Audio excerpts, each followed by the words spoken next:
ജോലി പോയി, വീട്ടിൽ ചെലവ് കൂടി. അപ്പോൾ EMI അടയ്ക്കുന്നതിനേക്കാളും ജീവിതം ഒന്ന് പിടിച്ചു നിർത്താനുള്ള ശ്രമമായിരുന്നു. എടോ, എനിക്കെല്ലാം മനസ്സിലാകുന്നുണ്ട്. പക്ഷെ നമ്മുടെ സിസ്റ്റം അങ്ങനെയല്ല വർക്ക് ചെയ്യുന്നത്. ഒരാളുടെ ട്രാൻസാക്ഷൻ മുഴുവൻ ട്രാക്ക് ചെയ്യുന്ന സിസ്റ്റത്തിന് അയാളുടെ ലൈഫ് എപ്പോഴാണ് ഡൗൺ ആയി പോയെന്ന് മാത്രം അറിയില്ല.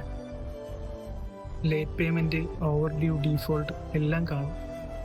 പക്ഷെ ഇതിൻ്റെ ഇടയിൽ ഒരാൾ എന്തൊക്കെ മാനേജ് ചെയ്താണ് ജീവിച്ചു പോകുന്നതെന്ന് ഒരു സ്റ്റേറ്റ്മെന്റിലും വരില്ല. ഇന്നൊക്കെ ഒരാളെ വിലയിരുത്തുന്ന പോലും അയാളുടെ സിബിൽ സ്കോർ നോക്കിയിട്ടാണല്ലോ, അല്ലേ? എടോ, ഇപ്പൊ എനിക്ക് ഡയറക്റ്റ് അപ്രൂവ് ചെയ്യാൻ പറ്റത്തില്ല. കാരണം വേറെ ഓപ്ഷൻ ഇല്ല എനിക്ക്. അപ്പൊ ശരി സാർ. എടോ, ഇനി എവിടെന്നെങ്കിലും ലോൺ എടുക്കുമ്പോ ഇതൊക്കെ ശ്രദ്ധിക്കണം. ഒരു തവണ ട്രാക്ക് തെറ്റിക്കഴിഞ്ഞാൽ പിന്നെ ഇതൊക്കെ നേരെയാകാനായിട്ട് ഭയങ്കര ബുദ്ധിമുട്ടാണ്. സ്ട്രെയിറ്റ് ആയിരുന്ന ജീവിതം തന്നെയാണ് സാർ ആദ്യം തെറ്റിയത്.